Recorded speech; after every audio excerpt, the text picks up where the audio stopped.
2008년 3월 10일.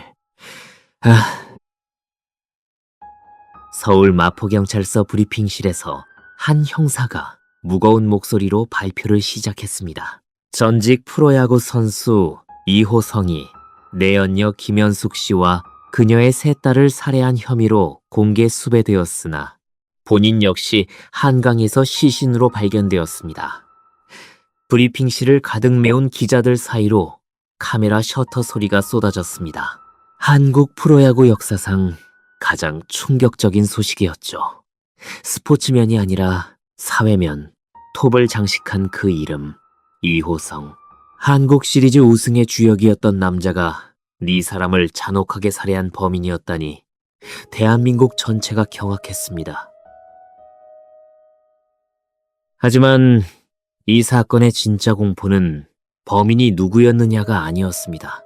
화려했던 한 남자가 어떻게 그토록 깊은 어둠 속으로 추락했는지 그 과정이 소름 끼칠 만큼 조용했다는 사실이었습니다. 주변에서 아무도 눈치채지 못했죠. 아무도 막지 못했습니다. 그리고 네 사람의 생명이 소리 없이 사라졌습니다. 이호성. 1967년 전라남도 순천에서 태어났습니다. 어린 시절 광주로 이주한 그는 일찍부터 야구에 비범한 재능을 보였죠. 광주 서석초등학교, 광주 충장중학교를 거쳐 광주 제1고등학교 야구부에 입부했습니다. 고등학교 시절부터 탁월한 실력을 인정받아 대학 야구부에서 스카우트 제의가 들어올 정도였습니다. 결국 연세대학교 진학에 성공했죠. 대학 야구부에서도 주전 자리를 놓치지 않았습니다. 국가대표에 선발될 만큼 뛰어난 기량을 갖추고 있었습니다. 동료 선수들은 그를 성실하고 묵묵한 선수로 기억했죠. 평소에는 내성적이지만 그라운드에 서기만 하면 폭발적인 에너지를 뿜어내는 타입이었습니다. 1990년 24살의 이호성은 해태 타이거즈에 입단했습니다. 당시 해태 타이거즈는 한국 프로야구의 최강자였죠. 광주를 연고지로 둔 이 팀은 80년대 후반부터 90년대에 걸쳐 빛나는 왕조를 건설했습니다. 이호성은 입단하자마자 주전 외야수로 자리를 잡았습니다. 묵직한 장타력과 안정적인 수비력으로 팬들의 마음을 사로잡았죠. 결정적인 순간마다 터뜨리는 홈런은 광주 팬들에게 전율을 안겨주었습니다. 한국 시리즈에서의 활약은 눈부셨습니다. 해태 타이거즈가 네 차례나 한국 시리즈 우승컵을 들어 올리는 동안 이호성은 늘 그 중심에 서 있었습니다. 1996년 한국 시리즈사 차전에서 터뜨린 이 점 홈런은 지금도 올드 팬들 사이에서 전설처럼 회자되고 있죠. 광주 무등 경기장이 환호로 들끓었던 그 순간, 이호성은 누구도 부정할 수 없는 영웅이었습니다. 아이들은 이호성의 등번호가 적힌 유니폼을 입고 경기장을 찾았습니다. 광주 시민들은 그를 자랑스러운 우리의 별이라고 불렀죠. 스포츠 매체에서는 해태 전성기의 핵심 타자라는 평가를 내렸습니다. 이호성 본인도 그런 명성과 인기에 익숙해져 갔을 것입니다. 90년대 한국 프로야구를 기억하는 사람이라면 해태 타이거즈라는 이름만으로도 가슴이 뜨거워지는 분들이 많을 것입니다. 그 시절 해태의 유니폼을 입고 그라운드를 누비던 선수들은 광주 시민들에게 단순한 운동선수 이상의 존재였습니다. 지역의 자존심이자 희망의 상징이었습니다. 이호성은 그 전설적인 라인업의 한 축을 담당했던 선수였습니다. 그러나 2008년 3월 이후 이호성이라는 이름은 해태 타이거즈의 영광스러운 역사에서 가장 부끄러운 오점으로 남게 되었습니다. 같은 팀에서 뛰었던 동료 선수들은 인터뷰 요청이 들어와도 이호성에 대해 한마디도 하지 않았습니다. 마치 그가 처음부터 존재하지 않았던 것처럼 야구계에서 그의 이름은 철저하게 지워졌습니다. 아무도 이 남자의 미래에 드리울 참혹한 어둠을 상상하지 못했습니다. 그러나 해태 타이거즈의 영광도 영원하지는 않았습니다. 1999년 만성적인 적자에 시달리던 해태그룹이 프로야구단을 기아자동차에 매각했죠. 해태 타이거즈는 KIA 타이거즈로 이름이 바뀌었습니다. 광주 시민들에게는 가슴 아픈 일이었습니다. 선수들에게도 마찬가지였죠. 이 팀의 정체성이 바뀌면서 많은 베테랑 선수들이 설 자리를 잃어갔습니다. 이호성도 예외는 아니었습니다. 2001년 KIA 타이거즈에서 플레잉 코치로 전환한 이호성은 1년 만에 유니폼을 벗었습니다. 34살이었죠. 선수 생활 12년. 짧다면 짧고 길다면 긴 시간이었습니다. 하지만 야구 외에 다른 세계를 경험해 본 적이 없었던 사람에게 은퇴란 삶의 방향을 통째로 잃는 것이나 다름없었을 것입니다. 매일 새벽 훈련으로 시작해 경기로 마무리되던 규칙적인 생활이 사라졌습니다. 환호와 조명이 꺼진 자리에 남은 것은 막막한 공허함 뿐이었죠. 은퇴 후 이호성은 고향 광주에서 예식장 사업에 뛰어들었습니다. 처음에는 프로야구 스타라는 인지도가 큰 도움이 되었습니다. 이호성 본인의 이름을 내건 예식장은 광주에서 큰 인기를 끌었죠. 연 매출 70억에서 80억 원까지 올리며 성공한 사업가로 화려하게 변신하는 듯 했습니다. 주변에서는 이호성의 제2의 인생이 시작되었다며 축하했죠. 언론에서도 야구를 넘어선 새로운 성공 스토리라며 조명했습니다. 하지만 이 성공의 이면에는 이미 위험한 징후가 자라고 있었습니다. 공고라 잔재, 이문는 잘하고 있었습니다. 이호성은 자신의 한계를 인식하지 못한 채 사업 영역을 무리하게 확장하기 시작했습니다. 예식장에 이어 게임장 사업에 손을 뻗었죠. 실패했습니다. 이번에는 화상 경마장 사업을 시작했습니다.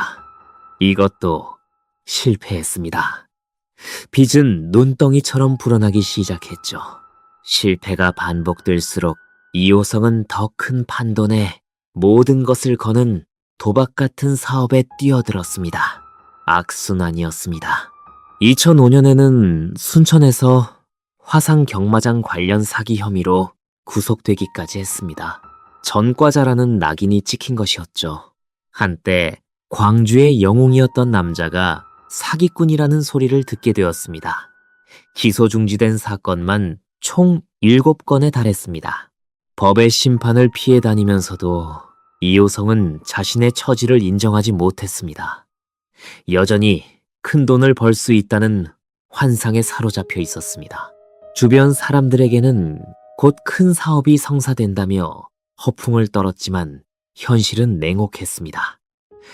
그를 믿고 돈을 빌려주는 사람은 이제 거의 남아있지 않았습니다. 이호성의 사생활도 심각하게 무너지고 있었습니다. 한 여성과의 관계에 만족하지 못하고 여러 여성과 동시에 관계를 유지했죠. 겉으로는 여전히 프로야구 출신의 품이 있는 사업가처럼 행동했지만 실상은 빚더미에 올라앉은 채 이 여자 저 여자를 오가는 처참한 지경이었습니다.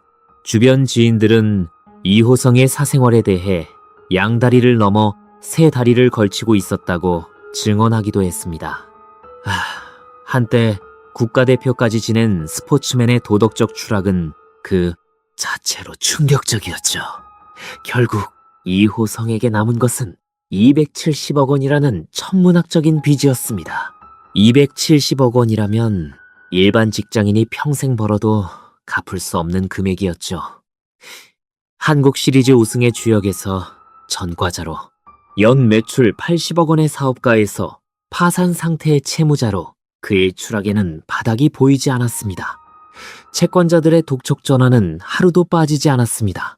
한때 그에게 고개를 숙이던 사람들은 이제 외면하기에 바빴죠. 이호성은 점점 더 깊은 구렁텅이로 빠져들고 있었습니다.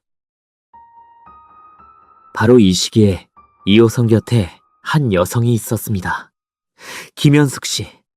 당시 47살이었습니다.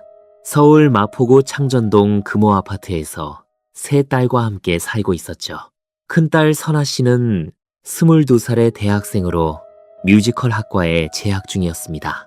무대 위에서 노래하고 연기하는 것이 평생의 꿈인 밝고 활발한 청년이었습니다. 둘째 딸은 19살, 막내 딸은 겨우 13살이었습니다.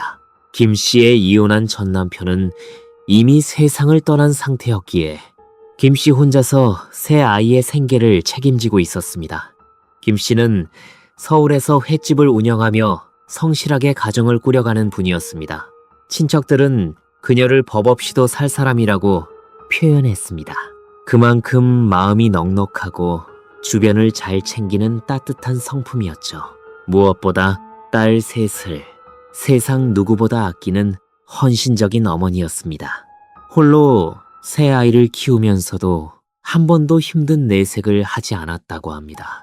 새벽부터 밤 늦게까지 횟집에서 일하며 큰딸 선아 씨의 학비를 마련했습니다.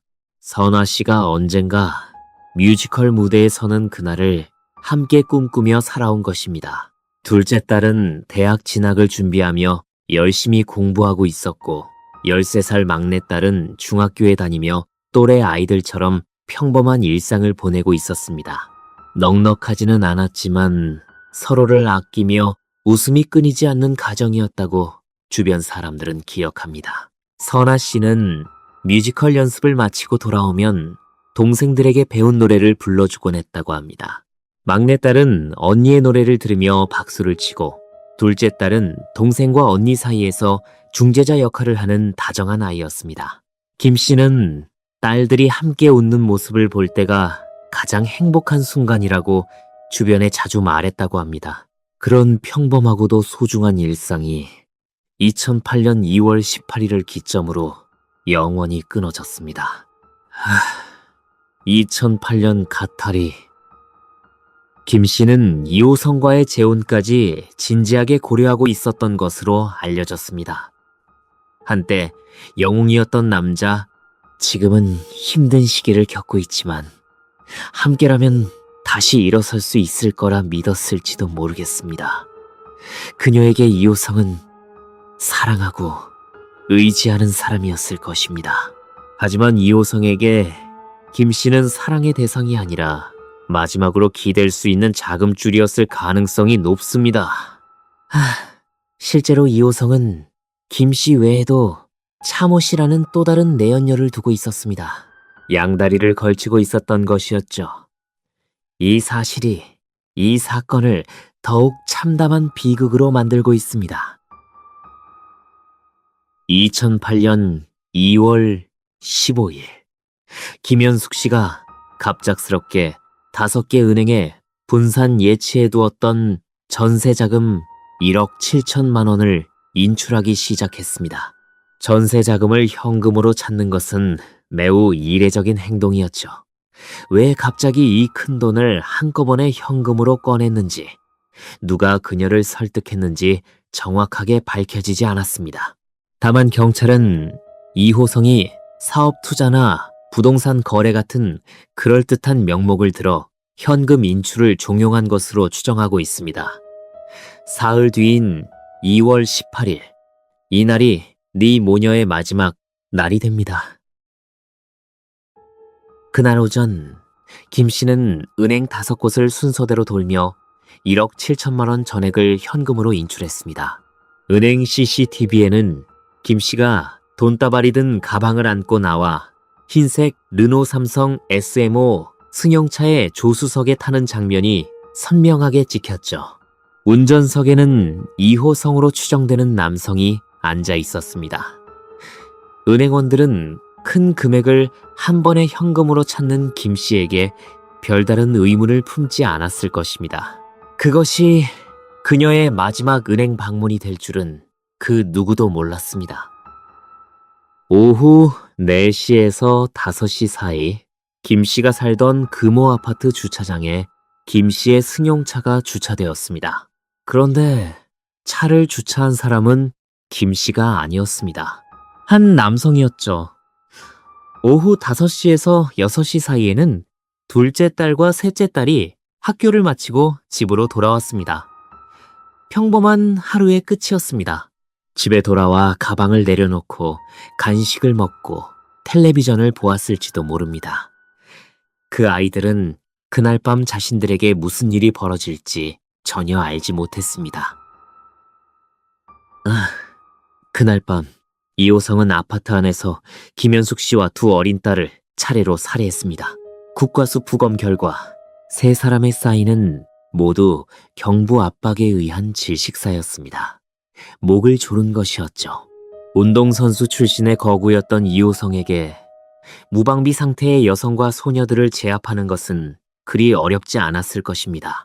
13살 막내딸은 그 순간 얼마나 공포에 떨었을까요? 무슨 일이 벌어지는지도 이해하지 못한 채 숨이 끊어졌을지도 모릅니다. 19살 둘째 딸은 어머니와 동생이 쓰러지는 것을 목격했을까요? 상상만으로도 견딜 수 없는 장면입니다. 하지만 아직 한 사람이 남아 있었습니다. 큰딸 선아 씨였죠. 선아 씨는 그날 밤 친구들과 함께 서울 시내에 나가 있었습니다. 이호성은 이미 숨을 거둔 김 씨의 휴대전화를 집어들었습니다. 그리고 선아 씨에게 전화를 걸었죠. 어머니인 것처럼 위장하여 종로구의 한 장소로 불러낸 것이었습니다. 밤늦게 어머니의 연락을 받은 22살의 선아 씨는 아무런 의심 없이 그곳으로 달려갔을 것입니다. 엄마가 부르면 당연히 가야 한다고 생각했겠죠. 어쩌면 무슨 급한 일이 생긴 건 아닌지 걱정하며 서둘렀을 수도 있습니다. 그것이 자신을 향한 함정이라는 사실을 꿈에도 모른 채 말입니다. 이호성은 아무것도 모르고 달려온 선아 씨를 둔기로 머리를 여러 차례 내리쳐 살해했습니다. 국과수에 따르면 선아 씨의 두개골에는 구멍이 날 정도로 강한 충격이 가해졌습니다. 얼굴은 심하게 부어올라 원래의 모습을 알아보기 어려울 정도였죠. 22살 뮤지컬 무대를 꿈꾸던 젊은 여성의 마지막이 이토록 참혹했습니다. 무대 위의 조명 대신 어둠 속에서 둔기에 맞아 쓰러진 것입니다. 단 하루 만에 4번의 살인. 이호성은 24시간도 채 되지 않는 시간 안에 4명의 생명을 앗아갔습니다. 사랑한다고 했던 여성과 그 여성이 온 힘을 다해 키워온 3딸. 가장 어린 아이는 겨우 13살이었습니다. 4사람은 각각 다른 시간, 다른 장소에서 목숨을 잃었습니다. 이호성은 한 사람을 살해하고 다음 대상으로 넘어가기까지의 시간 동안 무슨 생각을 했을까요? 죄책감이나 두려움 같은 것은 느끼지 못했던 것일까요? 아니면 이미 그런 감정이 작동하지 않는 상태였던 것일까요? 이 질문에 대한 답은 이호성이 세상을 떠나면서 영원히 구할 수 없게 되었습니다. 범행 직후 이호성의 행동은 소름 끼칠 만큼 침착했습니다. 아파트 CCTV에는 한 남성이 밤새 5차례에 걸쳐 대형 여행 가방과 이불보에 감싼 무언가를 카트에 실어 나르는 장면이 기록되어 있었습니다. 1번, 2번, 3번, 4번, 5번. 엘리베이터를 타고 주차장과 아파트를 오가는 그의 발걸음에 어떠한 동요의 흔적도 없었습니다. 마치 이삿짐을 나르듯 4사람의 시신을 트렁크에 차곡차곡 실었던 것이었죠. 2월 19일 새벽, 이호성은 서울에서 호남 고속도로를 타고 남쪽으로 향했습니다. 목적지는 전라남도 화순군 동면 청국리의 교회 공동묘지 야산이었습니다. 그곳에 이호성에 돌아가신 아버지 묘가 있었죠. 고속도로 판독기에는 광주에서 장성 구간을 통과하는 차량이 정확하게 포착되었습니다. 짙은 어둠 속 고속도로를 달리는 한 대의 승용차. 그 트렁크 안에는 차갑게 식어가는 네 사람의 시신이 실려 있었습니다. 화순에 도착한 이호성은 현지 인부 3명을 고용했습니다. 아버지 묘 앞에 표지석을 세우기 위해 깊은 구덩이를 파달라고 요청한 것이었죠. 일당을 받은 인부들은 의심 없이 묘지 옆에 깊은 구멍을 팠습니다. 이호성은 인부들이 작업을 마치고 떠난 뒤 그 구덩이에 검은색 대형 가방 3개를 차례로 내려놓았습니다. 네 모녀의 시신이 비닐에 쌓인 채 담겨 있었죠. 그리고 위에 80kg짜리 커다란 바위까지 올려놓았습니다. 누군가 파헤치더라도 쉽게 발견하지 못하도록 한 것이었습니다. 다음 날 이호성은 아무 일도 없었다는 듯이 김 씨의 휴대전화로 횟집 직원에게 문자를 보냈습니다. 며칠 여행을 다녀오겠다는 내용이었죠. 김 씨가 직접 보낸 것처럼 위장한 것이었습니다. 직원들은 사장님이 휴가를 떠난 줄로만 알았습니다. 딸들의 학교 친구들도 이웃 주민들도 세상 누구도 네 사람이 이미 이 세상에 없다는 사실을 알지 못했죠. 친구나. 이호성은 빼앗은 돈을 분산 처리하기 시작했습니다. 사건 이틀 후 광주의 대형마트에서 지인에게 5천만 원을 건네며 법인 통장에 넣어달라고 부탁했죠. 3월 8일에도 5천만 원이 든 통장을 맡기며 1,000만 원은 빚을 갚고 4천만 원은 내연녀 차 씨에게 보내달라고 말했습니다. 네 사람의 목숨값으로 빼앗은 돈의 일부를 다른 여자에게 보낸 것이었습니다. 1억 7천만 원 중 1억 원의 행방은 확인되었지만 나머지 7천만 원은 끝내 추적되지 못했습니다. 한편 김 씨의 가족은 점점 불안해지고 있었습니다. 김 씨의 오빠는 동생에게 전화를 걸어도 받지 않았고 문자에도 답이 없었죠. 딸들에게 연락해도 마찬가지였습니다. 2월 26일 결국 경찰에 실종 신고를 했습니다. 경찰과 함께 김 씨의 아파트를 방문했지만 당시 경찰의 반응은 안일하기 짝이 없었습니다.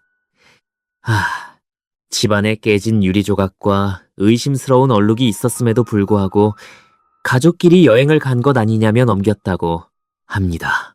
성인 여성의 실종 신고에 대한 초기 대응이 미흡했던 것이었죠. 특히 김 씨의 오빠는 동생이 여행을 떠날 이유가 전혀 없다고 아이들 학교도 있는데 갑자기 가족 전체가 연락이 끊길 리 없다고 호소했지만 경찰은 좀 더 기다려보라는 말만 되풀이했습니다. 이 초동수사의 실패는 이후 사회적으로 큰 비판을 받게 됩니다. 만약 경찰이 첫 번째 신고에서 아파트 내부를 면밀히 조사했다면, CCTV를 즉각 확인했다면 이호성을 더 빨리 추적하여 생포할 수 있었을 것입니다. 경찰의 안이한 대응이 결국 사건의 미스터리를 연구화시키는 데 일조했다고 해도 과언이 아닙니다. 3월 3일 김 씨의 오빠가 두 번째 실종 신고를 넣고 나서야 경찰은 본격적인 수사에 나섰습니다. 형사들이 아파트 CCTV를 분석한 결과 실종 당일 밤 한 남성이 5차례에 걸쳐 대형 가방을 옮기는 영상이 확인되었죠. 영상 속 남성은 카트를 이용해 무거운 짐을 나르고 있었습니다. 무거운 짐을 새벽 시간대에 그렇게 많은 짐을 나르는 것 자체가 비정상적이었습니다. 형사들은 이 장면을 보는 순간 단순 실종이 아니라는 직감을 느꼈다고 합니다. 주변인들의 증언이 쏟아지기 시작했습니다. 김 씨와 친분이 있던 사람들은 이호성이라는 남자와 김 씨가 연인 관계였다는 사실을 알려왔죠. CCTV 속 남성의 체격과 걸음걸이를 분석한 결과 이호성으로 특정되었습니다. 큰딸 선아 씨의 휴대전화 기지국 신호가 2월 19일 화순에서 잡힌 점, 호남 고속도로 판독기에 이호성의 차량이 찍힌 점, 은행 CCTV에서 이호성과 김 씨가 함께 있었던 점, 그리고 사건 직후 지인에게 거액의 출처불명 현금을 건넨 정황까지 모든 증거의 화살이 이호성을 가리키고 있었습니다. 경찰은 이호성의 행적을 역추적했습니다. 이호성은 사건 이후에도 광주와 서울을 오가며 비교적 정상적인 생활을 하고 있었죠. 마치 아무 일도 없었다는 듯이 지인들을 만나고 식사를 하고 전화통화를 했습니다. 그의 침착함은 수사관들조차 소름이 끼칠 정도였다고 합니다. 4명의 생명을 앗아놓고 20일 넘게 평온한 일상을 유지할 수 있는 인간의 심리란 도대체 무엇일까요? 3월 10일 경찰은 공개 수배령을 내렸습니다. 현상금 300만 원이 걸렸죠. 전직 프로야구 스타가 살인 용의자라는 뉴스가 모든 방송사의 속보로 나갔습니다. 전국이 발칵 뒤집혔습니다. 그런데 공개 수배가 나간 지 불과 몇 시간 후 충격적인 소식이 전해졌습니다. 오후 3시 8분 반포대교 남단에서 400m 떨어진 한강에서 신원 미상의 변사체가 떠올랐습니다. 지문 감식 결과 이호성이었습니다. 사인은 익사. 수배망이 좁혀오자 스스로 한강에 뛰어든 것으로 추정되었죠. 공개 수배가 발표되기 전부터 이미 언론에서 이호성의 이름이 보도되기 시작했기 때문에 이호성은 자신이 더 이상 도망칠 곳이 없다는 것을 알았을 것입니다. 그의 마지막 31시간은 내연녀 차 씨와 함께였습니다. 두 사람은 서울 시내 여러 곳을 이동하며 시간을 보냈고 이호성이 마지막으로 무슨 말을 했는지는 차 씨만이 알고 있습니다. 차 씨는 이후 방송 인터뷰에서 일부 내용을 공개했지만 핵심적인 부분에 대해서는 말을 아꼈습니다. 시신을 이송한 요원은 훗날 이렇게 말했습니다. 이호성의 얼굴은 마치 한이 맺힌 듯 끔찍하게 무서운 표정이었다고요. 그날 밤 11시 결정적 제보가 화순에서 들어왔습니다. 인부들이 경찰에 연락한 것이었죠. 이호성으로 보이는 남성의 의뢰로 공동묘지에 구덩이를 팠었다는 증언이었습니다. 경찰은 즉시 화순군 동면 청곡리로 출동했습니다. 깜깜한 야산을 조명으로 비추며 땅을 파 내려갔습니다.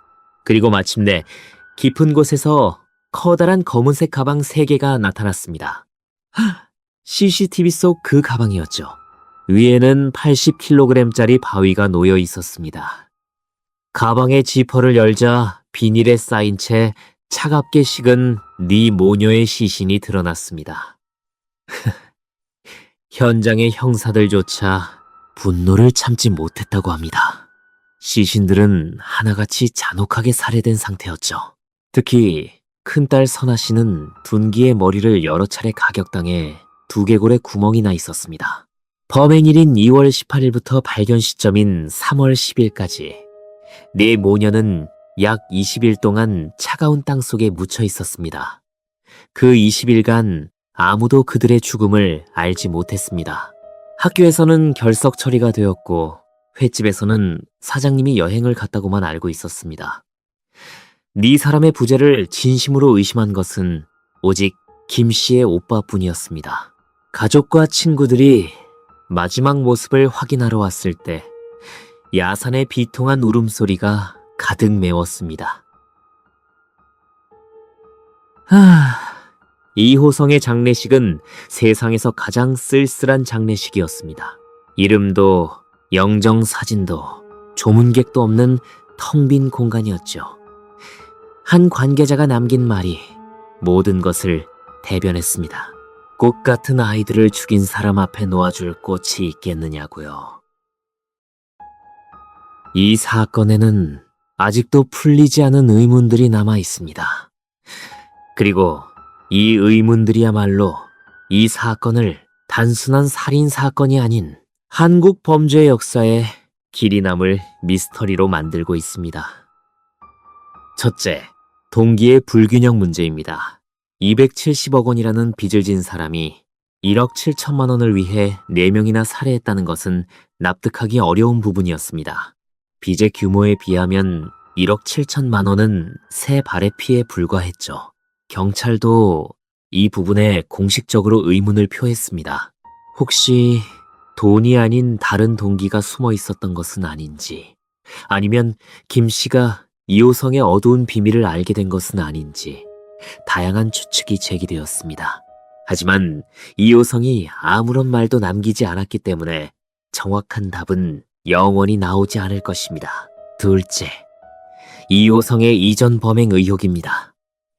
이호성의 동업자였던 30대 조모 씨가 2005년 8월 광주의 한 호텔에서 이호성을 만난 뒤 완전히 행방이 묘연해진 사실이 있었습니다. 당시 경찰은 조 씨가 빈 문제로 잠적하거나 범죄 조직에 의해 해를 입은 것으로 결론지었죠. 하지만 이호성 사건이 터진 후 수사를 재개했습니다. 그러나 이호성이 이미 사망한 뒤라 진술을 확보할 수 없었습니다. 만약 이호성이 조 씨를 먼저 살해했다면 이미 살인의 경험이 있는 상태에서 네 모녀를 살해한 것이 됩니다. 한 번 사람을 죽여본 사람이 두 번째는 더 쉽게 저지른다는 범죄 심리학적 분석이 더욱 섬뜩하게 다가오는 대목이었죠. 셋째, 이호성이 자살 직전까지 약 31시간 동안 함께 행동했던 또 다른 내연녀 차모 씨의 존재입니다. 차 씨는 전화 인터뷰를 통해 일부 내용을 공개했지만 그 31시간의 전모는 명확하게 규명되지 못했습니다. 이호성이 범행에 대해 어떤 암시를 했는지, 차 씨가 무엇을 알고 있었는지에 대한 의혹이 지금까지도 남아있죠. 넷째, 아파트 주차장 CCTV에 찍힌 남성의 정체입니다. 김 씨의 승용차를 주차한 남성의 체격이 이호성과 달라 보인다는 주장이 있었습니다. 경찰은 이호성이 맞다고 발표했지만 제3의 공범이 존재했을 가능성을 완전히 배제하지는 못했죠. 이 역시 이호성의 죽음으로 인해 확인 불가능한 의문으로 남아 있습니다. 다섯째, 이호성이 범행 전에 보여준 계획성의 수준입니다.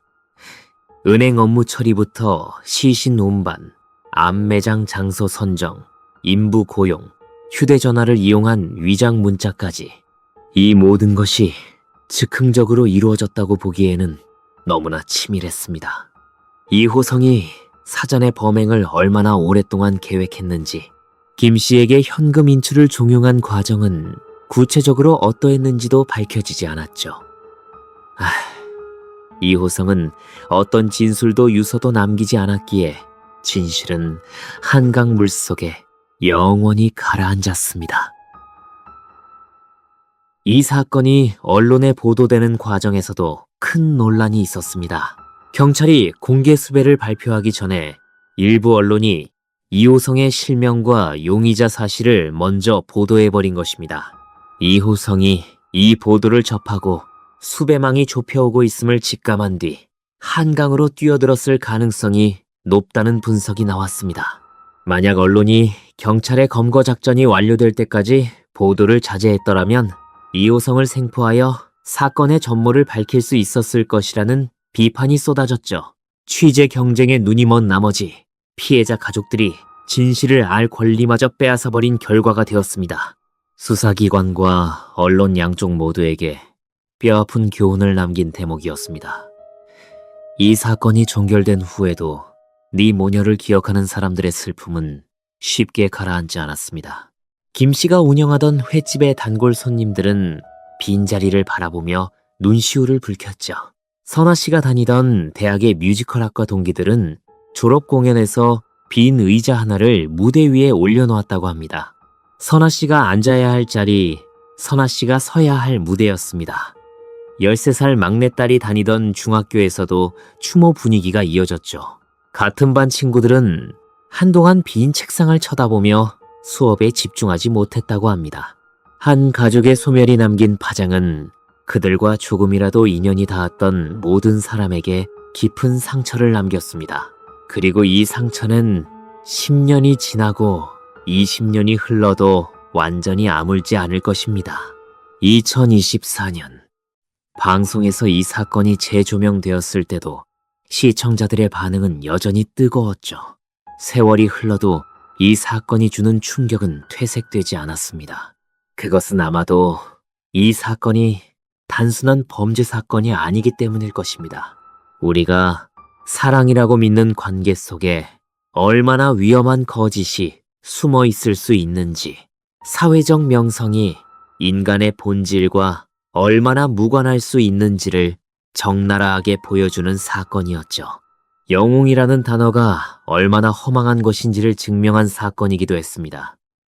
한국 시리즈 4회 우승의 영웅, 연매출 80억 원의 사업가, 그리고 4명의 생명을 앗아간 살인범. 이호성이라는 이름에는 인간의 영광과 추락, 탐욕이 사람을 어디까지 끌고 갈 수 있는지를 보여주는 비극이 담겨 있습니다. 야구장의 뜨거운 환호에서 시작된 한 남자의 인생이 한강의 차가운 물속에서 끝났습니다. 김현숙 씨의 친척은 말했습니다. 법 없이도 살 사람이었다고요. 세상에서 가장 따뜻한 어머니였다고요. 하지만 그 따뜻한 가족은 이제 이 세상 어디에도 없습니다. 한 가정이 통째로 사라져버렸죠. 이 사건은 한국 사회에 깊은 충격을 남겼습니다. 성인 실종 사건에 대한 경찰의 초동 수사가 얼마나 부실한지를 적나라하게 드러냈죠. 김 씨의 오빠가 처음 실종 신고를 했을 때 경찰이 즉각 수사에 착수했다면 상황이 달라졌을지도 모릅니다. 물론 이미 네 모녀는 세상을 떠난 뒤였지만 최소한 이호성을 더 빨리 검거하여 진술을 확보할 수 있었을 것입니다. 이호성이 자살할 시간적 여유를 주지 않았을 수도 있었죠. 그랬다면 지금까지 남아있는 수많은 의문들에 대한 답을 들을 수 있었을지도 모릅니다.